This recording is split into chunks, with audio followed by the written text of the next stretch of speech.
O Senhor esteja convosco. Proclamação do Evangelho de Jesus Cristo, segundo Lucas.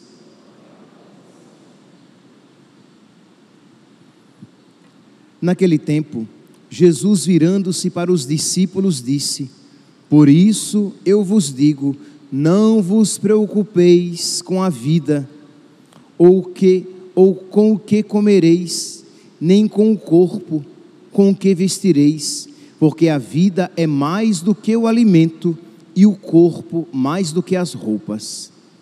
Olhai os corvos, não semeiam nem ceifam, não têm despensa nem celeiro, mas Deus os alimenta. Quanto mais valeis vós do que as aves? Quem de vós, com os cuidados, pode acrescentar um côvado à duração da própria vida? Se, pois, não podeis fazer o menos, por que vos inquietais com o mais?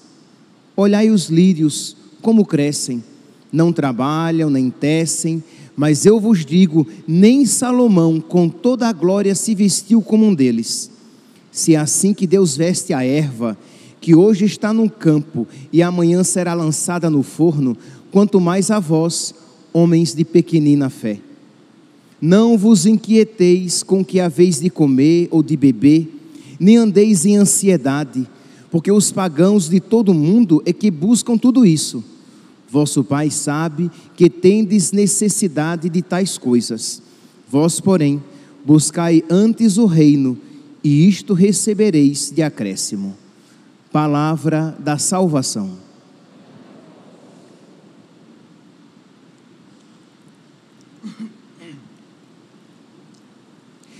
Caríssimos irmãos e irmãs, estamos celebrando a memória de São Pedro de Alcântara, padroeiro do Brasil.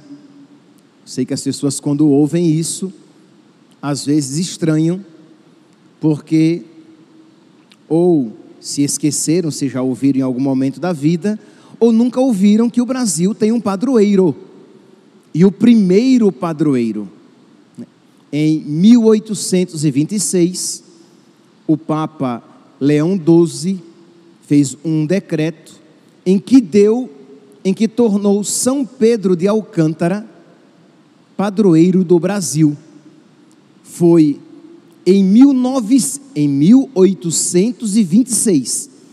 Foi somente em 1930 que Pio XI tornou Nossa Senhora Aparecida padroeira do Brasil. Mas uma coisa não anula a outra. Nós tínhamos um padroeiro e agora temos a padroeira principal, Nossa Senhora, que alegria. Mas continuamos tendo o padroeiro São Pedro de Alcântara. Isso foi abafado porque quando o Brasil se tornou independente de Portugal, e Dom Pedro de Alcântara foi o primeiro imperador, ele então conseguiu que São Pedro de Alcântara se tornasse padroeiro. Quando o Brasil se tornou república, teve-se o objetivo de afastar, de levar ao esquecimento qualquer ligação com a monarquia. Então tentou-se abafar o máximo para que os brasileiros se esquecessem do seu padroeiro, São Pedro de Alcântara, a quem, de alguma maneira, tinha inspirado o nome dos dois primeiros imperadores do Brasil. Então, apenas para aqui tentar dar uma explicação do porquê do esquecimento gradativo, mas que vale a pena recordar esse nosso padroeiro, que ele tem muito a nos ensinar. Pois bem, São Pedro de Alcântara nasceu em Alcântara, na Espanha, e ele era, desde jovem, muito dado à oração, muito inteligente. Seus pais queriam que ele seguisse a carreira do direito, mas ele logo cedo queria consagrar sua vida totalmente a Deus, porque a primeira leitura de hoje nos dá essa indicação. Ele viu que tudo comparado a Cristo é nada. Tudo comparado a Cristo é nada. Então ele queria se entregar de todo ao tudo. Ele queria se entregar totalmente ao tudo, para nada perder, para nada guardar para si. Então ele queria se consagrar plenamente a Deus. Então isso que São Paulo diz, ele viveu plenamente na sua vida. Irmãos, na verdade, considero todas as coisas, considero como perda todas as coisas comparadas com o valor inexcedível, isto é, nada excede, nada passa, nada ultrapassa o conhecimento de Jesus Cristo. Por ele eu desprezei tudo. São Paulo dizendo, por causa de Cristo eu desprezei tudo. São Paulo era celibatário, né? Por causa de Cristo, nem família eu constituí. Por causa de Cristo, a minha carreira como fariseu, que tinha tudo para dar certo, eu perdi, mas na verdade eu ganhei, porque comparado a Cristo, tudo é nada, não tem valor de nada. Então eu perdi tudo, eu perdi a juventude, eu perdi a saúde, e eu perdi até a tranquilidade, porque São Paulo foi perseguido. Quando nós vemos as suas narrativas das dificuldades pelas quais ele passou por causa de Cristo, mas quando ele olha tudo isso em comparação a ganhar Cristo, a ser de Cristo, ele diz que tudo isso é nada. Nós precisamos, meus santos, pedir a Deus que nos conceda esta sabedoria para que os nossos olhos vejam que tudo o que se pode perder por causa de Cristo é nada. Guarde isso, tudo em comparação a Cristo é nada. Senhor, concede-me esta sabedoria. Os prazeres do mundo em comparação a Cristo são um nada. As riquezas do mundo em comparação a Cristo são um nada. As glórias do mundo, uma vida longa, uma vida confortável, uma vida cheia de afeto, uma vida cheia de prazeres, uma vida cheia de saúde, mas comparada, tudo isso comparado a Cristo, tudo isso é nada.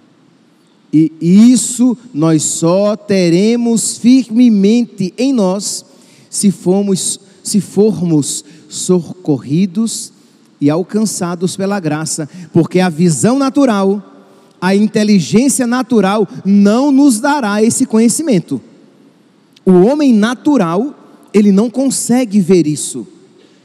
O homem natural, ele vê as coisas naturais. Então a vida longa é bom, isso é bom. Uma vida com prazeres lícitos, tá, meus santos? Eu não estou falando nem de prazeres ilícitos. Então o homem natural vê uma vida de prazeres como algo bom. Um bom prato, uma boa mesa, uma boa saúde, bons afetos, bons amigos, tudo isso é muito bom. Mas o homem espiritual, ele vê as coisas melhores. E porque vê as coisas melhores a partir da luz de Deus, estará disposto, felizmente disposto, a tudo isso sacrificar para não perder o que verdadeiramente importa. Foi isso que São Paulo fez. E foi isso o que São Pedro de Alcântara, nosso primeiro padroeiro, fez também. Então, seu pai queria família abastada, seu pai queria que ele seguisse a carreira do direito, mas ele queria se consagrar totalmente a Deus, e a contragosto dos pais, consagrou-se a Deus, tornou-se sacerdote e se dedicou a uma vida de oração, penitência e desapego dos bens. E o interessante, meus santos, é que isso, que graças à sua vida de oração, de penitência, de coerência com o Evangelho, mas não apenas de uma coerência limitada, isto é, o minimamente necessário para que ele fosse coerente com o Evangelho. Não, São Pedro de Alcântara, ele ia muito além do minimamente necessário para não trair o evangelho. Ele queria ir além, ele queria dar muito mais do que aquilo que era estritamente obrigatório. Então ele não era apenas um padre minimamente penitente para um padre, não, ele era um padre extremamente zeloso, penitente, amoroso, de oração. E essa sua vida de extrema configuração a Cristo, de extrema caridade, lhe concedeu uma fecundidade inacreditável. Meus santos, abre parênteses, pais, mães, sacerdotes, povo de Deus, não nos esqueçamos que a nossa união com Deus, por meio da oração e da penitência, darão uma autoridade muito grande às nossas palavras e às nossas ações, porque vão divinizá-las. Quanto mais de oração e de penitência você for, mais assumidas por Deus serão as suas ações, de modo que quando você aconselhar alguém, aquele conselho vai imbuído, vai mergulhado, encharcado na unção, no Espírito Santo. Quando você repreender alguém, será uma repreensão no Espírito Santo. Não serão apenas um conselho e uma repreensão na carne, ou meramente na inteligência humana, ou na sabedoria do mundo, mas serão algo de Deus. Pois bem, São Pedro de Alcântara era tão mergulhado em Deus, ele era conselheiro espiritual, diretor espiritual de Santa Teresa d'Ávila, então não era pouca coisa, né? Santa Teresa, quando tinha dificuldades espirituais, procurava São Pedro de Alcântara.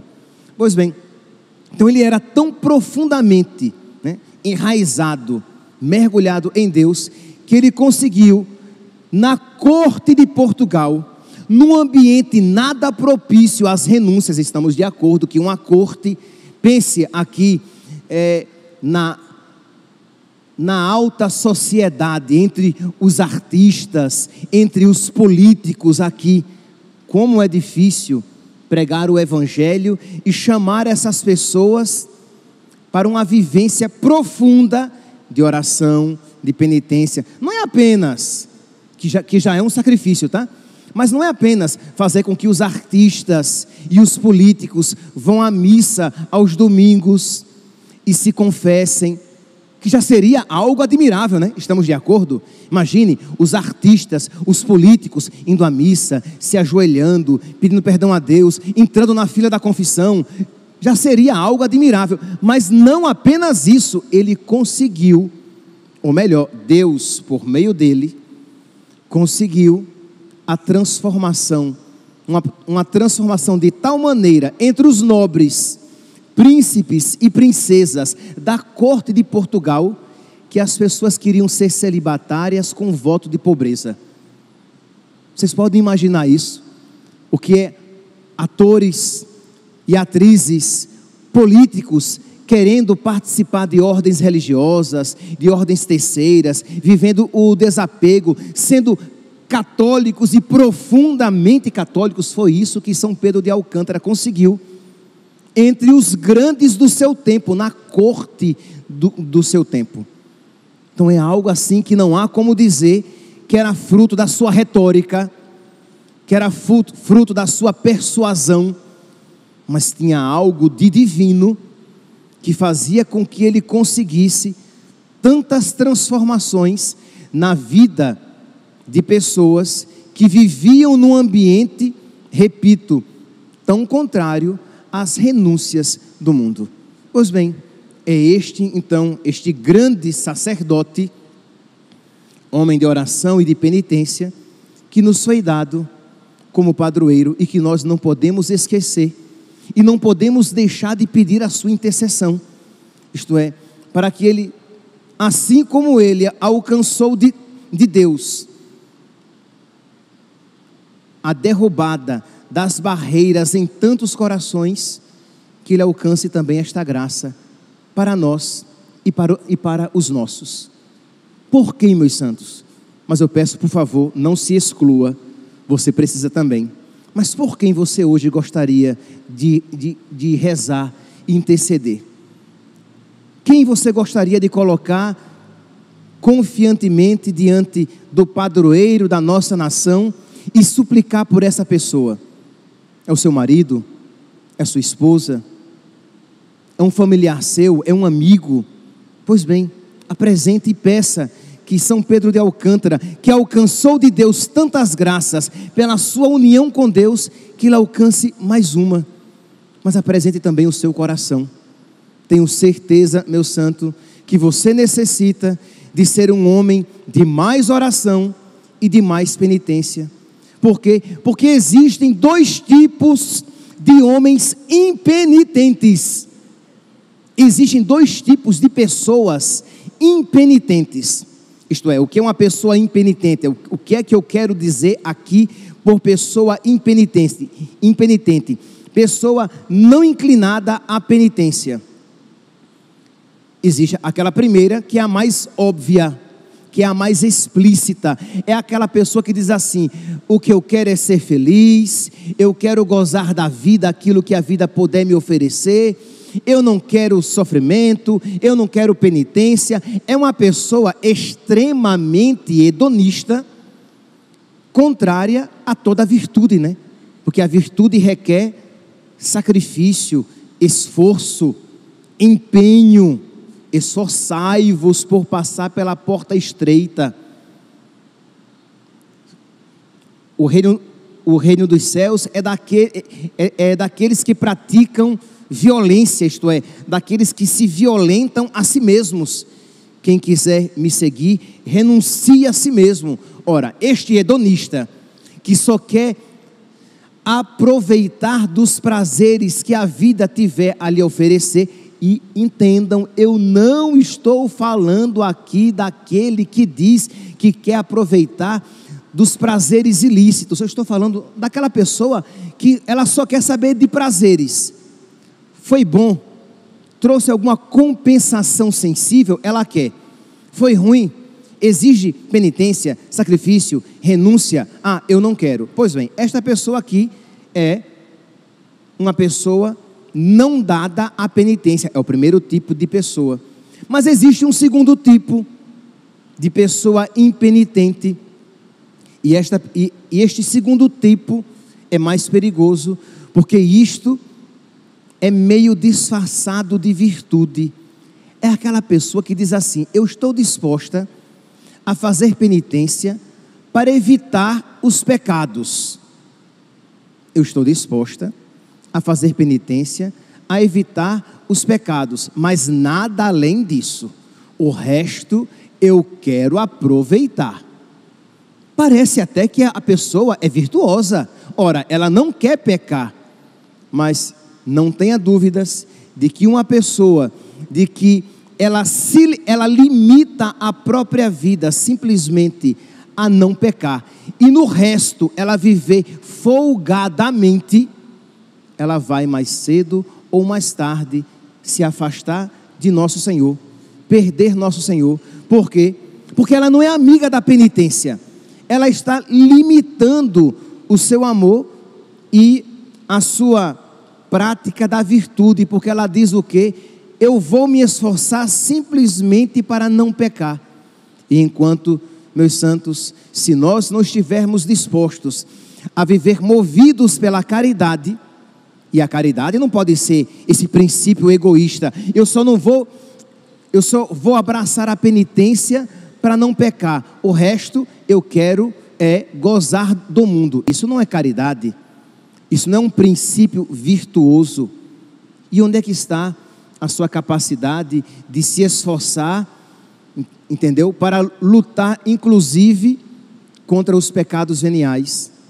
Onde é que está o seu empenho de oferecer penitência e oração pelos seus, por aquelas pessoas por quem você reza? Não foi isso que Nossa Senhora disse lá em Fátima? Há muitas almas que se perdem, porque não há quem por elas faça penitência. Então quer dizer, de você fazer penitência para não pecar, de você fazer penitência para crescer no amor a Deus, são duas coisas diferentes. Uma coisa é fazer penitência para não pecar, está bom, mas ainda não é suficiente. Outra coisa é você fazer penitência para crescer no amor, para crescer na docilidade a Deus, para dizer sim a Deus, não só aquilo que está expressamente proibido, mas aquilo que se manifesta como vontade de Deus para a sua vida. De fazer penitência pela conversão dos seus, que é um dever, nós poderíamos dizer, de justiça familiar. Mas de você também fazer penitência pela conversão dos pecadores, que é um dever de caridade, no sentido mais amplo da palavra, porque eu quero para os outros aquilo que eu quero para mim. Então, aquilo que o anjo, lá em Portugal, disse: penitência, penitência, penitência, e que Nossa Senhora nos ganhou tempo com isso, nós queremos levar a sério, né, à luz, sob a intercessão e o exemplo de São Pedro de Alcântara. Penitência, penitência, penitência. Meus irmãos, nós precisamos pedir a Deus que nos conceda a sabedoria do alto. E isso que eu estou dizendo vai se passar simplesmente como um discurso exagerado, simplesmente retórico, ultrapassado, antipático até. Mas se você tiver profundamente enraizado no seu coração a riqueza incomensurável, que não pode ser mensurada, que não pode ser medida, a riqueza incomensurável de Deus e do seu amor, você estará disposto a fazer penitência pela sua salvação, a fazer penitência para que você cresça no amor de Deus, a fazer penitência para que os seus, seu pai, sua mãe, seus irmãos, seus filhos, sua esposa, seu marido, seus amigos não percam o céu, mas estará disposto também a se oferecer em penitência, a oferecer penitências pela conversão dos pecadores e do mundo inteiro. Por quê? Porque você não quer que ninguém perca esta riqueza alcançada por Cristo com a sua paixão, morte e ressurreição. E isso fazemos sem desespero no nosso coração. Isso fazemos com toda a confiança de que Deus quer isso nos oferecer. O Evangelho de hoje, com isso termino, nos mostra o quanto Deus cuida de nós. Se Deus cuida dos lírios do campo, que hoje nascem e logo mais já seca e morre, e nem Salomão no auge da sua glória se vestiu tão bem como os lírios. Se Deus cuida das aves do campo, Deus não cuidaria de nós? Então, imagine quando nós nos colocamos em oração, quando nós nos colocamos em penitência, pedindo a Deus a nossa salvação, a salvação dos nossos e a salvação do mundo inteiro, nós nos colocamos do lado de Deus, que quer que todos os homens se salvem e cheguem ao conhecimento da verdade. Peçamos, meus santos, peçamos hoje, peçamos por meio da intercessão de Nossa Senhora, que quer que os seus filhos se salvem. Peçamos pela intercessão de São Pedro de Alcântara, nosso padroeiro, que foi tão fecundo na corte de Portugal, para que ele nos alcance graças, para que nós sejamos fecundos no nosso terreno, na nossa terra de Santa Cruz, no nosso Brasil, para que nós não nos percamos, para que nós não percamos a fé católica, para que nós não nos afastemos de Deus e para que nós não nos abramos aos castigos que virão, se nós não fizermos penitência, penitência, penitência. Peçamos então que a Virgem Maria e São Pedro de Alcântara nos alcancem esta sabedoria, para que nós vejamos a riqueza que é a vida de oração e de penitência. Louvado seja nosso Senhor Jesus Cristo, para sempre seja louvado.